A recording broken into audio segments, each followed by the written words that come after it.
The cell is dark. The smell of mold mixes with the odor of dirty bodies. Paul is chained to the cold Roman prison wall, his wrists raw where the iron bites into his skin. He's around 60 years old now. Every joint aches, every breath is an effort. Outside, he can hear the guards laughing, mocking the crazy old Jew who talks to thin air. Paul closes his eyes. His mind travels back through the years, the beatings that nearly killed him, the shipwrecks, the hunger, the biting cold of homeless nights, the betrayals by people he loved, the churches he planted with tears that now reject him. And then, in the suffocating silence of that cell, something happens. Paul starts writing. His hands shake, but the words flow with an unshakable conviction. He is writing to people in Rome he has never met personally, people who, just like you right now, are struggling to understand why bad things happen to good people, and what he is about to write in this letter is going to change everything. By the end of this message during our prayer time, you're going to discover how Paul turned his chains into songs, and how the same truth that sustained him in that prison can sustain you today, no matter what your personal cell looks like. To understand the explosive power of Romans 8:28, you need to understand who is writing it and where he is writing from. Paul wasn't at a spiritual retreat in the mountains when he penned these words. He wasn't in a moment of triumphant victory, surrounded by crowds applauding him. He was writing from a life that, in the eyes of the world, looked like a complete disaster. Let me paint the real picture for you. Before becoming Paul the Apostle, he was Saul of Tarsus, a man on top of the world. Educated at the feet of Gamaliel, the most respected rabbi of his generation, a flawless Pharisee, a Roman citizen with rights and privileges most Jews could only dream of. He had a future, prestige, power. And then Jesus met him on that road to Damascus. Everything crumbled. His career, destroyed. His reputation, ruined. His old friends, now they were his enemies. The synagogues where he used to be honored, now they kicked him out. The Christians he had persecuted, they were afraid of him. They didn't trust him. Paul had to start from scratch. Worse than scratch, he started in the negative. And then came the real persecution. In 2 Corinthians 11, Paul makes a list that would make anyone question if God was really present. 5 times he received 39 lashes from the Jews, a punishment designed to leave the victim one step away from death. Imagine the scars on his back, crossing over each other like a map of suffering. 3 times he was beaten with Roman rods, broken bones, bruised organs, public humiliation. Once he was stoned and left for dead. People literally threw rocks at him until they thought he was gone, then dragged his body out of the city like trash. He woke up, got up, and went back into the city. 3 times he was shipwrecked. 1 night and a day he spent drifting in the open sea, clinging to debris, waiting to drown or be eaten by sharks. Constant hunger, cold that penetrated his bones, sleepless nights, danger from robbers, danger from false brothers who smiled to his face and stabbed him in the back. And the churches, oh, the churches he loved like children. The Galatians abandoned his teachings. The Corinthians questioned his authority and called him weak, pathetic, unimpressive. People he had led to Christ were now publicly insulting him. Paul had a thorn in the flesh, something painful that tormented him constantly. We don't know exactly what it was. Maybe an eye disease that made everything blurry. Maybe devastating migraines. Maybe epilepsy. 3 times he begged God to take it away. 3 times God said no. And now, as he writes to the Romans, Paul is in prison again, chained, limited, watching his best years slip away behind iron bars. If anyone had the right to ask, where is God in all this? It was Paul. If anyone had the right to say, this Christian life isn't worth it, it was him. But instead he picks up the pen and writes something absolutely radical. And we know that in all things God works for the good of those who love him, who have been called according to his purpose. Romans 8:28. Stop. Read that again. All things, not some things, not the good things, not the things that make sense. All things. The whippings, God is working in that for good. The shipwrecks, God is working in that for good. The betrayals, God is working in that for good. The thorn in the flesh that won't go away? God is working in that for good. The prison where he sits right now writing this letter? God is working in that for good. But Paul isn't being naive or superficial here. He isn't saying everything is good. Some things are terrible, some things are unfair. Some things are the result of sin, of human evil, of a broken world. Paul knows this better than anyone. What he is saying is much deeper. God has the supernatural ability to take even the most terrible things, things the devil planned to destroy us, and weave them into a larger pattern that results in good. It's like a master weaver. If you look at the back of a tapestry while it's being made, all you see are loose threads, knots, colors that don't make sense. It looks like a mess, but the weaver is on the other side working with a plan in mind. And when he finishes and turns the tapestry over, you see the complete work of art. Every thread, even the dark ones, even the ones that looked like mistakes, is part of something beautiful. Paul understood something many of us miss. God isn't just allowing bad things to happen. He is actively working in them, through them, by means of them. Think about Paul's own circumstances in that moment. He is in prison. That looks like a ministerial disaster, right? He should be traveling, preaching, planting churches. Instead, he's chained to a Roman guard in a cell. But it is exactly from that prison that he writes Romans, Ephesians, Philippians, Colossians, letters that shaped Christianity for the next 2,000 years. Letters that you are reading right now, more than 1,800 years later. If Paul had been free, running from city to city, he never would have stopped long enough to write these theological masterpieces. The prison that seemed to end his ministry actually amplified it for all eternity. And there's more. Chained to Roman guards 24 hours a day, Paul became a compulsory evangelist. The guards couldn't escape. They had to listen to him pray, sing, teach. And something extraordinary happened. The gospel began to spread through the Praetorian Guard, the military elite of Rome. Paul mentions this in Philippians. It has become clear throughout the whole palace guard and to everyone else that I am in chains for Christ. The chains that were supposed to silence him actually amplified his voice in the halls of power. That is what Romans 8:28 means in practice. But there is a crucial word here that we cannot ignore: for those who love him.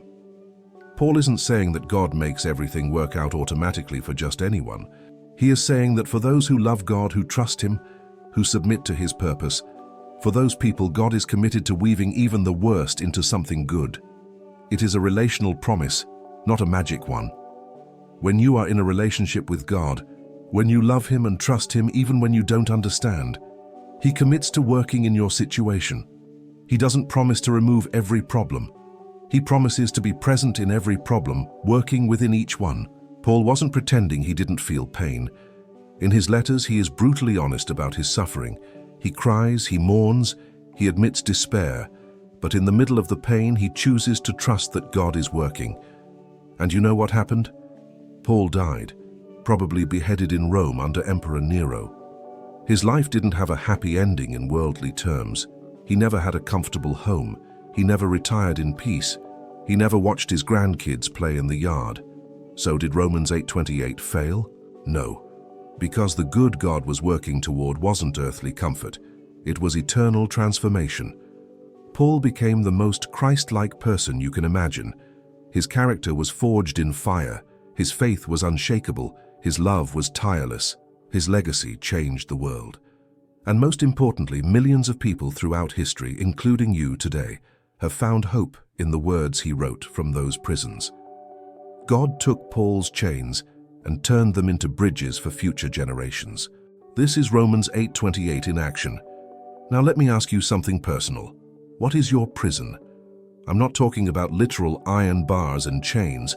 I'm talking about that situation in your life that feels like a waste. The thing that makes you wake up in the middle of the night asking, why God, why is this happening to me? Maybe it's your body.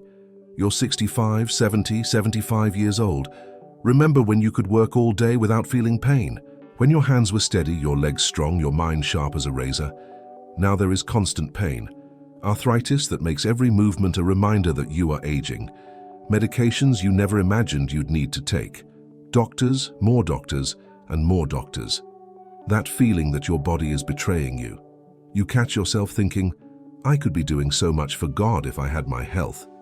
but instead, I'm trapped in this body that doesn't work like it used to.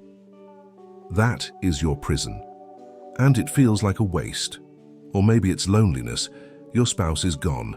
It doesn't matter if it's been 5 years or 20, the pain still cuts deep. You wake up in the morning and forget for a split second, and then reality hits. You are alone. The friends you used to do everything with? Some have passed away. Others moved closer to their kids. Others simply disappeared into the routine of their own lives. The house that used to be full of laughter now echoes with silence. You go to church, smile, say you're fine, but the truth, you feel invisible. People are kind but rushed.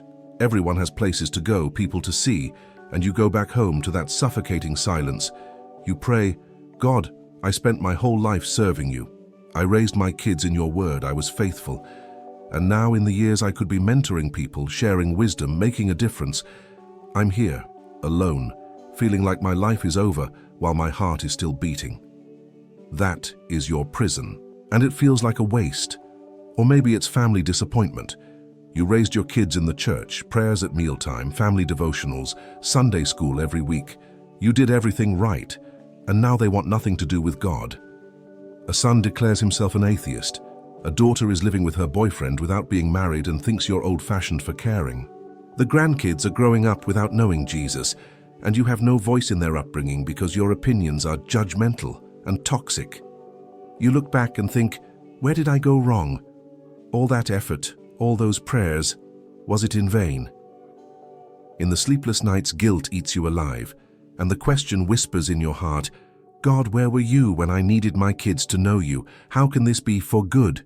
That is your prison, and it feels like a waste. Or maybe it's money. You worked your whole life, saved when you could, tried to do things right. But then came the 2008 crisis, or unexpected medical expenses, or caring for a relative that drained your savings, or simply life. And now you're 70, you should be enjoying the fruits of your labor. But instead you're counting every penny, worried if the money will last, ashamed to need help. You see others your age traveling, enjoying life, and you can barely pay the bills. God, I tithed faithfully, I trusted you, and now I'm here struggling financially while people who never followed you are prospering. Where is the good in this? That is your prison, and it feels like a waste. Here is the hard truth Paul learned, and that you need to hear today. The failure isn't in you having these problems. The failure is in thinking that these problems mean God isn't working. See, we make the same mistake people made with Paul. When they looked at him, imprisoned, beaten, rejected, they thought clearly God is not with this man. If God loved him, he wouldn't be suffering like this. And Paul, he could have believed that. He could have looked at his chains and concluded, God has abandoned me. But he didn't do that. Instead, he chose to see his circumstances through a different lens. Not the lens of immediate comfort, but the lens of eternal purpose. And that is our failure today. We measure whether God is working by our comfort level. If we are healthy, happy, and financially stable, we conclude God is moving. If we are struggling, lonely, and disappointed, we conclude God has forgotten us. But God didn't promise comfort. He promised purpose. He didn't promise you would never cry. He promised that every tear has meaning. He didn't promise you would understand now. He promised He is working now. Think about it. What if your painful arthritis is exactly what is teaching you to depend on God hour by hour, in a way you never would if you were healthy? What if that dependence is shaping you for eternity? What if your loneliness is creating a quiet space where God can speak to you in ways you would never hear in the noise of a busy life? What if, in this relational desert, He is revealing Himself as the friend who never leaves? What if your prodigal children are the tool God is using to break your religious pride and teach you what grace really means? Not as a theological concept, but as a desperate reality you need just as much as they do. What if your financial struggles are freeing you from the illusion that security comes from a bank account and teaching you that God really is the provider, not just in theory, but in daily practice? See, we want God to work by removing our problems. God prefers to work through our problems. We want Him to change our circumstances. He wants to change our character. And here is the paradox Paul discovered. The very things you think are destroying your life might be exactly the tools God is using to build something eternal in you. Your chains are not evidence that God has abandoned you. They might be evidence that He loves you too much to let you remain superficial, comfortable, and spiritually weak. But there is a choice here. Paul could have become bitter. He could have shaken his fist at God and said, "I gave up everything for you and look how you pay me back."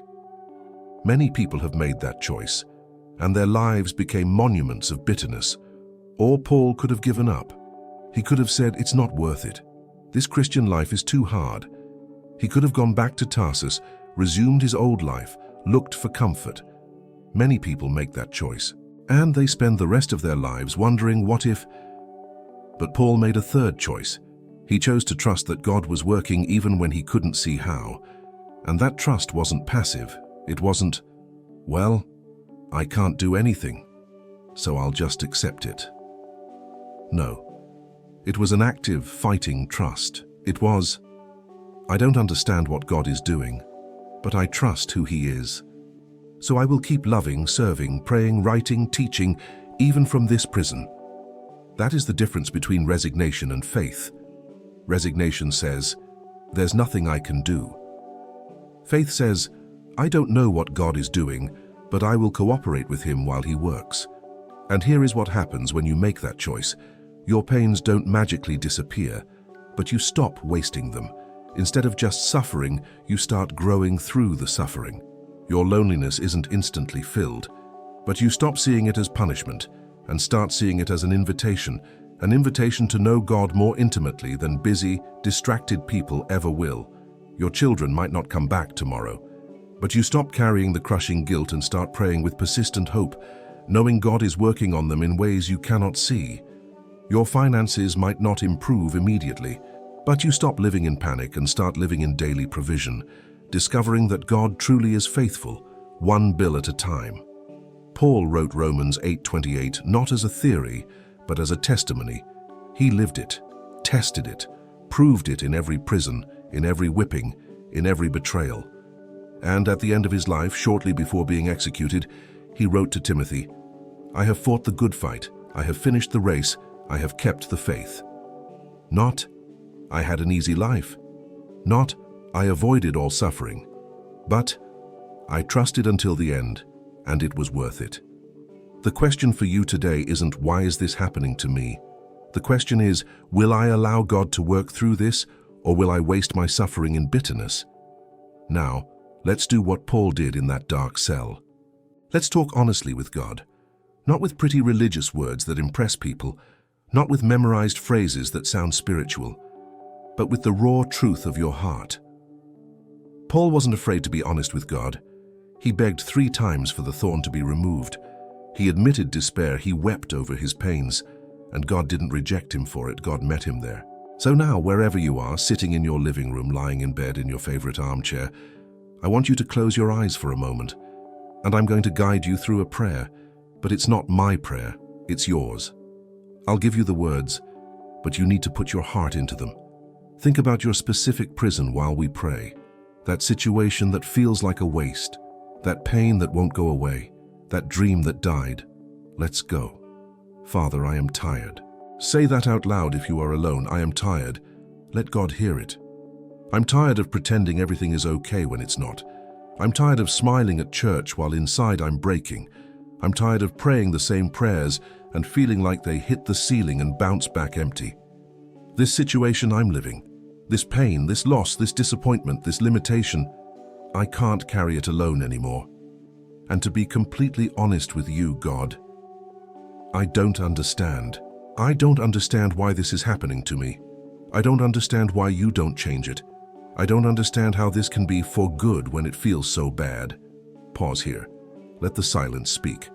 God isn't afraid of your confusion. But Father, today I learned something through Paul. I learned that you didn't promise I would understand everything.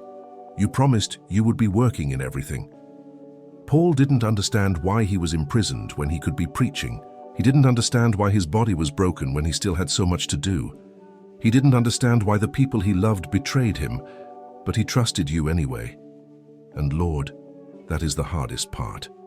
Trusting when I can't see. believing that you are working when everything seems to be falling apart.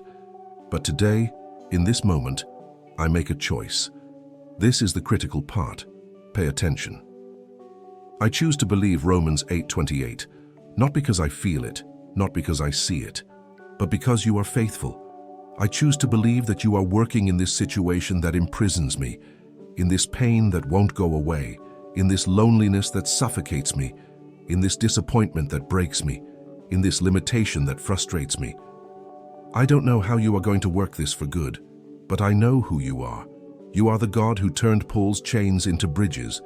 You are the God who used a prison to write letters that changed the world.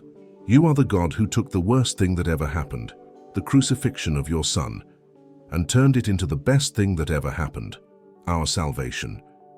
If you could do that with a cross, you can do that with my cross. Now be specific. Talk about your situation. Lord, I place before you, talk about your specific pain. This situation has dominated me. It has controlled my thoughts. It has stolen my joy. It has made me question if you really care. But today I choose to release it. I'm not saying the pain is gone, it still hurts a lot. But I am saying I won't let it define whether you are working or not anymore. I can't see what you are weaving, but I choose to trust the weaver. Paul said that you work all things for the good of those who love you. So, Father, here is my declaration today. I love you, not because of what you do or don't do, not because my life is easy, not because I understand your plans, but simply because you are God, and you loved me first. You gave your Son for me when I didn't deserve it. You saved me when I was lost. You held me when I should have fallen. And if you did all that, I can trust that you won't abandon me now. So, Lord, here is my prayer. Work in this situation. I don't know how. You don't need to explain it to me. You just need to do what you do best. Take broken things and create something beautiful. And while you work, change my heart. Because I realize now that maybe the greatest miracle isn't you changing my circumstances. Maybe it's you changing me through the circumstances. If Paul could praise in a prison, I can praise in mine. If Paul could write about your faithfulness while he was chained, I can testify of your faithfulness while I am limited. Lord, I will not waste this suffering. I will cooperate with you while you work. I will trust when I don't understand. I will love when it's hard. I will remain faithful when everything in me wants to give up, because you are faithful. And if you said you are working all things for good, then it is done. I might not see it today. I might not see it this year. I might not see it in this life. But one day, when I stand before you, I will look back and see the complete tapestry, and I will understand. Until then, I trust. Thank you for Paul, who showed me what it looks like to trust in the dark. Thank you for Romans 8:28, which reminds me that nothing is wasted in your hands. Thank you for never abandoning me, even when I felt like you had. I love you, Father, and I choose to believe that you love me too, not despite my circumstances, but through them. In the name of Jesus, who turned a cross into salvation, amen. Take a deep breath and let that prayer settle in your heart.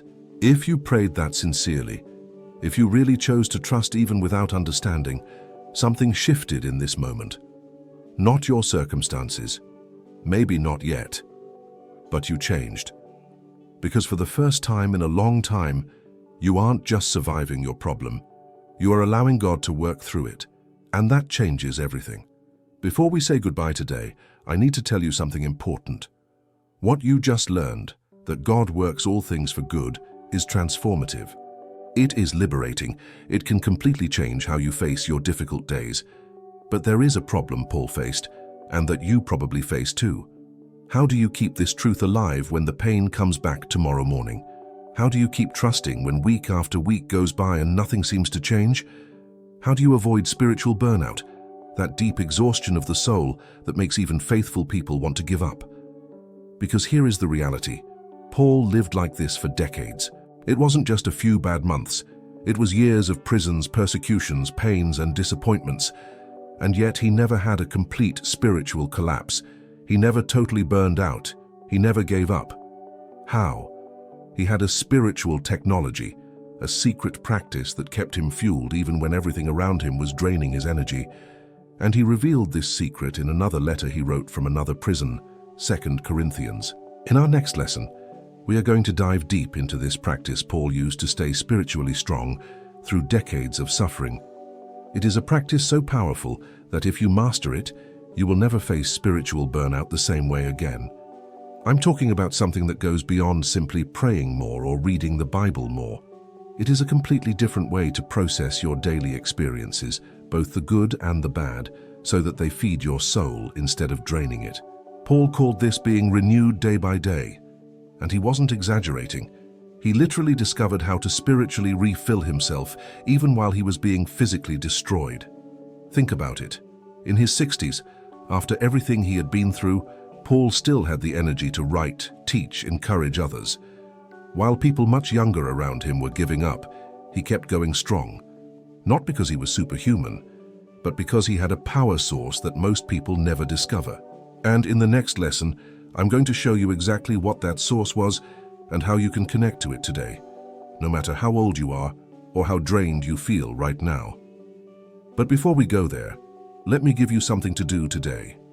Your assignment until our next lesson: pick a moment today, maybe after breakfast, maybe before bed, and do this. Grab a piece of paper or open a note on your phone. Right at the top, God is working in. Below that, list the most difficult situation in your life right now, the one that feels like a waste, the one that makes you question if Romans 8:28 is really true. Then, below it, complete this sentence: Lord, I don't know how, but I trust you are working in this too. You don't need to know how God is going to work. You don't need to see the full plan. Just write what you hope he might be doing. It could be something like, to teach me to depend on you deeper, to break my pride and make me more compassionate, to prepare something I can't see yet, to shape me in ways I would never allow in easy times. It doesn't have to be perfect. It doesn't have to be theological. It just needs to be honest, and then keep that paper. Because in the next lesson on 2 Corinthians, we are going to use what you wrote as a foundation to learn Paul's spiritual technology, this daily practice that kept him renewed even on his worst days. You will discover how to turn this exercise from a one-time activity into a daily habit that refills your soul automatically. Before you go, let me tell you something that needs to be said. You made it this far. That means something.